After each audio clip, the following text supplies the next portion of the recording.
तेलंगाना के मुख्यमंत्री रेवंत रेड्डी आज दिल्ली गए। कल कांग्रेस केंद्रीय चुनाव समिति की बैठक है। इस बैठक में हिस्सा लेने के लिए वह पहले ही राष्ट्रीय राजधानी पहुंच चुके हैं। मुख्यमंत्री रेवंत रेड्डी आज दिल्ली में पार्टी नेताओं से मुलाकात करेंगे। वह आज मुंबई से सीधे दिल्ली पहुंचे। उन्होंने कल मुंबई में भारत जोड़ो न्याय यात्रा की समापन सभा में हिस्सा लिया। कांग्रेस पार्टी के शीर्ष नेता राहुल गांधी के साथ इस समारोह में हिस्सा लिया। चीनी मिल बंद होने के लिए बीजेपी जिम्मेदार है। क्या आप इसे बंद करेंगे और खुद खोलेंगे? कांग्रेस पार्टी के एमएलसी जीवन रेड्डी नाराज हो गए। उन्होंने आलोचना करते हुए कहा कि प्रधानमंत्री नरेंद्र मोदी की धोखाधड़ी अब तक 2 बार देखने को मिल चुकी है। जगतियाल सभा में वे इस बात से नाराज थे कि पीएम मोदी ने सब झूठ बोला है। उन्होंने आरोप लगाया कि किसानों को हल्दी की खेती पर भरोसा नहीं है। मोदी हल्दी के लिए न्यूनतम समर्थन मूल्य नहीं दे रहे हैं। उन्होंने कहा कि हल्दी बोर्ड लगाने की मांग बहुत पहले से होती रही है। अब वही है जो 10 साल से सत्ता में है। फिर से चीनी फैक्ट्री खोलने का क्या मतलब है? वह बताना चाहते हैं कि इतने साल पहले चीनी मिल क्यों नहीं खोली गई। निजामाबाद के सांसद धर्मपुरी अरविंद ने 5 साल तक क्या किया? तेलंगाना के पूर्व राज्यपाल तमिलिसाई शमशाबाद एयरपोर्ट से चेन्नई के लिए रवाना हो गई। इस मौके पर उन्होंने एयरपोर्ट पर मीडिया से बात की। उन्होंने तेलंगाना की जनता को धन्यवाद दिया। उन्होंने कहा कि उन्हें दुख है कि वह तेलंगाना के लोगों को छोड़कर जा रही है। उन्होंने कहा कि तेलंगाना के सभी लोग मेरे भाई बहन हैं। इससे पहले तेलंगाना की राज्यपाल तमिलिसाई सौंदरराजन ने इस्तीफा दे दिया है। तमिलिसाई ने सोमवार सुबह अपने पद से इस्तीफे की घोषणा की। पुडुचेरी के उपराज्यपाल ने भी पद छोड़ने की घोषणा की है। तेलंगाना राज्यपाल की ओर से आधिकारिक घोषणा जारी की गई है। लोकसभा चुनाव के मद्देनजर तमिलिसाई का इस्तीफा से हड़कंप मच गया है। पिछले कुछ समय से यह प्रचार है कि तमिलिसाई लोकसभा चुनाव लड़ेंगी। हालांकि तमिलिसाई, जिन्होंने पहले स्पष्ट किया था कि ऐसी कोई बात नहीं है, ने अब अपने पद से इस्तीफा दे दिया है। इसलिए यह स्पष्ट हो गया है कि वह लोकसभा चुनाव लड़ेंगी। ऐसा लग रहा है कि तमिलिसाई तमिलनाडु से लोकसभा चुनाव लड़ेंगी। तमिलिसाई नादर समुदाय की नेता है। ऐसे में यह बात फैलाई जा रही है कि तमिलिसाई चेन्नई दक्षिण, तिरुनेलवेली और कन्याकुमारी निर्वाचन क्षेत्रों में किसी ऐसी जगह से चुनाव लड़ सकती है जहां नादर समुदाय का काफी प्रभाव है। I am really very moved and I am very unhappy to leave the Telangana people, but I am happy to I am returning for the service of the people, and I thank each and everyone, my brothers and sisters, elders of Telangana, and I will be always in touch with you. Telangana days are very very memorable for me, and I am your sister ever. Telangana राज्य सड़क विकास निगम के अध्यक्ष के रूप में मल्लारेड्डी रामरेड्डी की नियुक्ति के अवसर पर एलबी नगर निर्वाचन क्षेत्र के चैतन्यपुरी में कांग्रेस पार्टी कार्यालय में प्रशंसकों ने उनका सम्मान किया। कई मशहूर हस्तियों ने रामरेड्डी को फूलों के गुलदस्ते और शॉल देकर बधाई दी।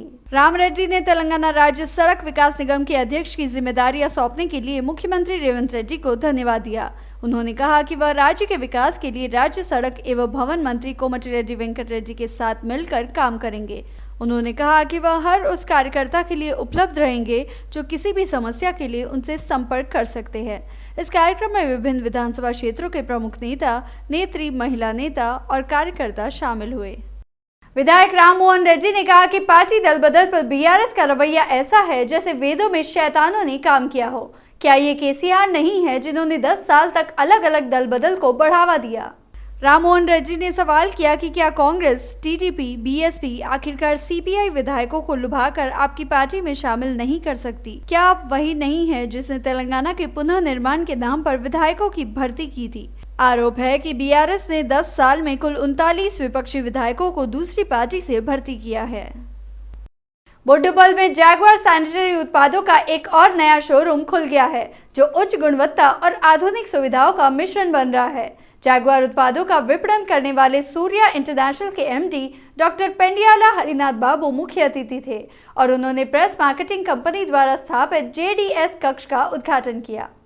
हरिनाथ बाबू ने कहा कि वास्तुकारों, डिजाइनरों, खुदरा विक्रेताओं के साथ साथ उपभोक्ताओं की जरूरतों के अनुसार थोक और खुदरा बिक्री उपलब्ध कराई गई है। सैनिटरी क्षेत्र में जैगुआर उत्पादों को आधुनिक समय में व्यापक रूप से सर्वश्रेष्ठ माना जाता है। जिन लोगों ने इन उत्साटस का एक बार इस्तेमाल कर लिया है वे भविष्य में इन्हें नजरअंदाज नहीं कर पाएंगे। इस कार्यक्रम में शोरूम के मालिक Rajeshwar, Telugu states Jaguar head Abhijeet Singh, Jaguar manager Shiv Kumar, Surya international manager Naveen Kumar और अन्य ने भाग लिया। प्रधानमंत्री नरेंद्र मोदी ने संसदीय खेस टिप्पणी की है। मुख्य टिप्पणियां की गई कि संसद चुनाव के बाद बीआरएस और कांग्रेस तेलंगाना में हार जाएंगे। प्रधानमंत्री ने जगतियाल जिले में आयोजित भाजपा की विजय संकल्प यात्रा में ये बात कही। 13 मई को तेलंगाना की जनता एक नया इतिहास रचने जा रही है। उन्होंने कहा कि तेलंगाना में बीजेपी धीरे धीरे मजबूत हो रही है। उन्होंने कहा कि वे विकासशील भारत के लिए वोट करने जा रहे हैं। लोकसभा चुनाव का ऐलान हो चुका है। दुनिया का सबसे बड़ा लोकतंत्र का उत्सव प्रारंभ हो चुका है और 13 मई को तेलंगाना के लोग एक नया इतिहास रचने वाले हैं। 13 मई को तेलंगाना में होने वाला मतदान विकसित भारत के लिए होगा और जब भारत विकसित होगा तो तेलंगाना भी विकसित होगा। यहां तेलंगाना में बीजेपी के लिए लगातार जन समर्थन बढ़ता ही जा रहा है। तेलंगाना का ये दृश्य, जगतियाल का ये जन सैलाब इसका प्रमाण है। मैं पिछले 3 दिनों में दूसरी बार तेलंगाना आया हूं। उसके पहले मैं तेलंगाना के लिए हजारों करोड़ रुपयों की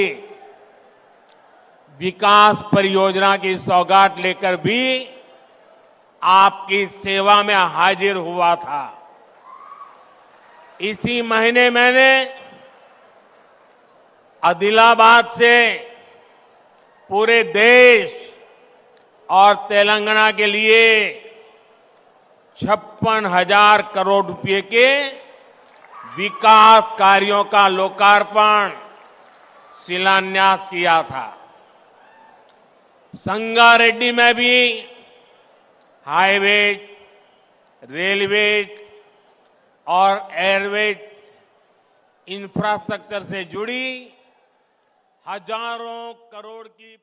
केंद्रीय मंत्री और बीजेपी प्रदेश अध्यक्ष किशन रेड्डी ने कहा कि केंद्र सरकार ने पिछले 10 साल में तेलंगाना को 10 लाख करोड़ रुपए का फंड दिया है। उन्होंने कहा कि मोदी दुनिया को आश्चर्यचकित करते हुए एक धर्मनिष्ठ प्रशासन प्रदान कर रहे हैं। जगतियाला जिले में आयोजित भाजपा विजय संकल्प सभा में किशन रेड्डी ने कहा कि प्रधानमंत्री मोदी ने तेलंगाना के विकास में बहुत योगदान दिया है। उन्होंने कहा कि तेलंगाना में हजारों करोड़ रुपए में राष्ट्रीय राजमार्गों का निर्माण किया जा रहा है। उन्होंने कहा कि वे देश की हर समस्या का समाधान कर रहे हैं। प्रधानमंत्री मोदी के शासन में 25 करोड़ लोग गरीबी से बाहर आए हैं। पूर्व सांसद विनोद कुमार ने कहा कि सीएम रेवंत रेड्डी की सरकार को विपक्ष गिराने के बारे में स्पष्ट बयान दिया है। उन्होंने इसकी कल्पना करने के लिए उनकी आलोचना की।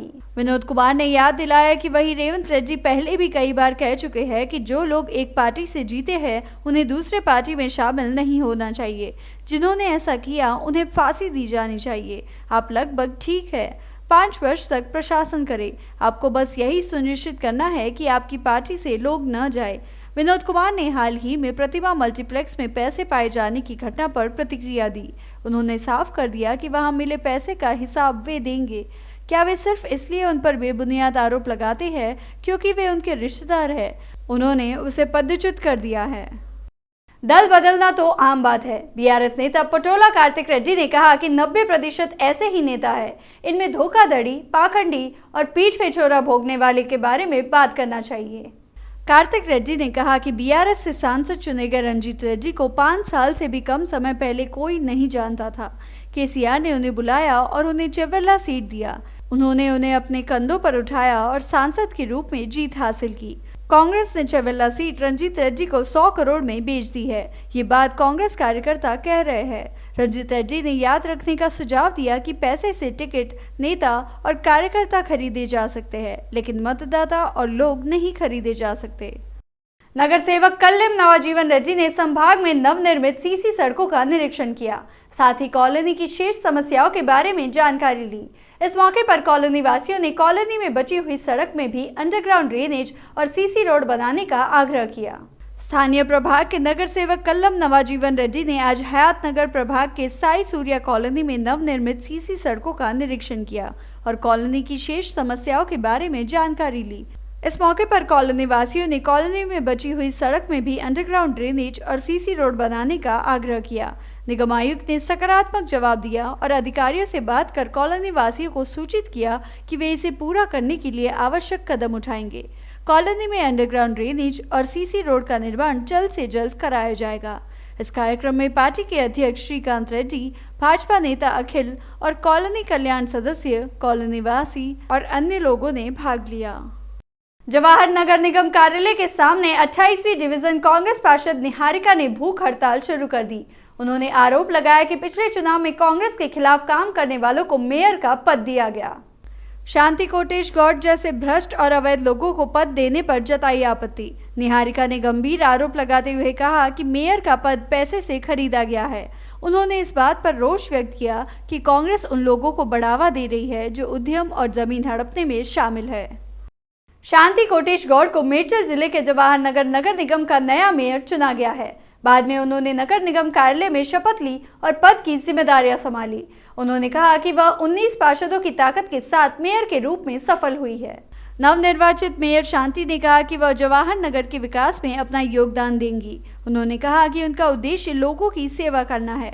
वहीं कांग्रेस पार्टी की पार्षद निहारिका ने मेयर के चुनाव का विरोध किया है और नगर निगम कार्यालय के सामने भूख हड़ताल पर बैठ गई। उन्होंने गुस्सा व्यक्त किया कि भ्रष्टाचार करने वालों का सम्मान किया जा रहा है। उन्होंने कड़ी आलोचना करते हुए कहा कि मेयर का पद पैसे से खरीदा गया है। डिप्टी मेयर रेड्डी श्रीनिवास ने कहा कि निहारिका का आरोप सही नहीं है। निहारिका पद पाने के लिए ऐसी हरकतें कर रही है। उन्होंने साफ किया कि जनता का कल्याण और विकास जवाहर नगर का मामला उनके लिए कोई मायने नहीं रखता। हैदराबाद के पुराना शहर के मलकपेट में तेलंगाना नागरिक अधिकार संरक्षण समिति और Telangana media reservation struggle association द्वारा संयुक्त रूप से आयोजित एक बैठक में अध्यक्ष रामंजनैया और संपत मणिगा ने भाग लिया। कई प्रमुख मुद्दों पर केंद्र राज्य सरकारों से गुहार लगाई। केंद्र और राज्य सरकार ने पहल करते हुए आधार कार्ड में जाति धर्म को शामिल करने की मांग की है। कहा गया है कि भारतीय मुद्रा पर डॉक्टर बाबा साहेब अम्बेडकर की फोटो प्रकाशित की जाए। अम्बेडकर की जीवनी पाठ्य पुस्तकों में प्रकाशित की जानी चाहिए। उन्होंने मांग की कि जीएचएमसी सफाई कर्मचारियों को नौकरी की सुरक्षा प्रदान करके तुरंत स्थायी किया जाए। उन्होंने उपरोक्त बिंदुओं को तत्काल लागू करने का प्रयास करने की मांग करते हुए कहा कि कांग्रेस सरकार को पिछली सरकार की तरह गलती नहीं करनी चाहिए। कुक्कड़पल्ली निर्वाचन क्षेत्र कुक्कड़पल्ली डिवीजन संगीत नगर में नल्ला पोचम्मा देवी की 25वीं वर्षगांठ के अवसर पर कुक्कड़पल्ली कांग्रेस पार्टी के प्रभारी बंदी रमेश कुमार मुख्य अतिथि के रूप में उपस्थित थे और विशेष पूजा की और अन्न प्रसाद कार्यक्रम में भाग लिया। नल्ला पोचम्मा देवी की 25वीं वर्षगांठ के अवसर पर कुक्कड़पल्ली कांग्रेस पार्टी के प्रभारी बंदी रमेश मुख्य अतिथि के रूप में उपस्थित थे और विशेष पूजा की और अन्न प्रसाद कार्यक्रम में भाग लिया। इनके अलावा इस दौरान मेखला रमेश, गोविंद गौड़, डंडोगला यादागिरी, कृष्णा राजपूत, बेटी सुरेश, बेटी सत्यनारायण, कुक्कड़पल्ली डिवीजन कांग्रेस पार्टी महिला अध्यक्ष कृष्णा वेनी, पुष्पा रेड्डी, रमा देवी ज्योति, अनीता, रजिता दिलीप, भरतम्मा, संध्या और अन्य ने भाग लिया। रंगारेड्डी जिले के शमशाबाद नगर पालिका के अंतर्गत एक सरकारी स्कूल में 10वीं कक्षा की परीक्षा शांतिपूर्वक संपन्न हुआ। इस अवसर पर जिलाधिकारी शशांक ने परीक्षा केंद्रों का निरीक्षण किया। जिलाधिकारी ने स्थानीय शिक्षकों से परीक्षा केंद्र की स्थिति के बारे में जानकारी हासिल की। शिक्षकों ने कलेक्टर को बताया कि सभी विद्यार्थी परीक्षा केंद्र पर समय पर पहुंचे हैं। शमशाबाद एमआरओ नागबणी, अधिकारी और अन्य जिला कलेक्टर के साथ मौजूद थे। मेरठ मल्काजगिरी जिले के अलवाल कांग्रेस नेताओं और कार्यकर्ताओं ने अलवाल में अतिक्रमित तालाब स्थलों की रक्षा करने की सरकार से अपील की है। इस अवसर पर उन्होंने अतिक्रमणकारी भूमि कब्जा करने वालों से बचाने के लिए एमएआरओ को एक ज्ञापन सौंपा। बताया गया है कि हलो के पाकलकुंटा में सर्वे नंबर 579 और 580 में 2.5 एकड़ की खदान है और इसमें अवैध रूप से मिट्टी भरी जा रही है। इसके अलावा अलवाल में नए तालाब को अतिक्रमित किया जा रहा है। इस पर उन्होंने अतिक्रमणकारियों को बचाने और अतिक्रमणकारियों पर कानूनी कार्रवाई करने की अपील की है। कुत्ता चेरू का क्षेत्रफल 25 एकड़ है और इसके एक हिस्से पर पहले ही अतिक्रमण हो चुका है, लेकिन अधिकारी कार्रवाई नहीं कर रहे हैं, जबकि अतिक्रमणकारी शेड को निर्माण कर रहे हैं। कब्जाधारियों ने बिल्डरों के खिलाफ तत्काल कानूनी कार्रवाई की मांग की। उन्होंने मांग की कि अतिक्रमण तालाब स्थल को बचाकर गरीब लोगों को सौंप दिया जाए।